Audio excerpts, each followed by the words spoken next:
धरती बचाला। ए भोले बाबा आवा धरती बचाला। मानव भइल बा दानव, मानव भइल बा दानव ऐसन बुझाला। ए भोले बाबा आवा धरती बचाला। ए भोले बाबा आवा धरती बचाला।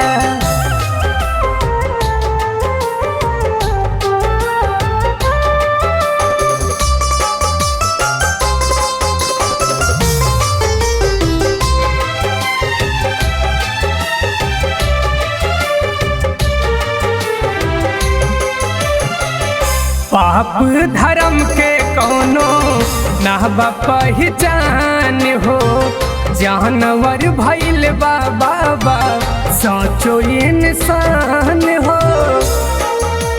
ए बाबा सुना, पाप धर्म के कौनो ना बा पहचान हो।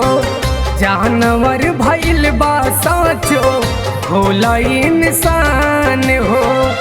अपने ही काटा तारे, अपने ही काटा तारे अपने के गाला। ए भोले बाबा आवा धरती बचाला। ए भोले बाबा आवा धरती बचाला।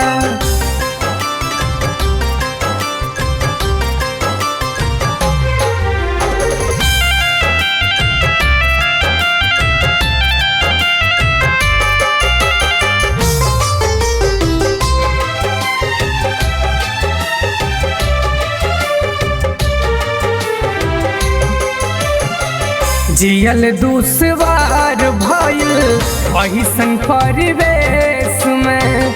होता अत्याचार किसन राम जी के देश में।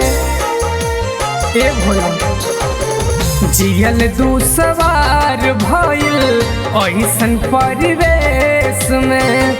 होता अत्याचार किसन राम जी के देश में।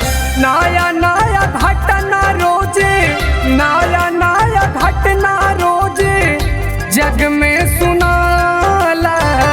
ए भोले बाबा आवा धरती बचाला। ए भोले बाबा आवा धरती बचाला।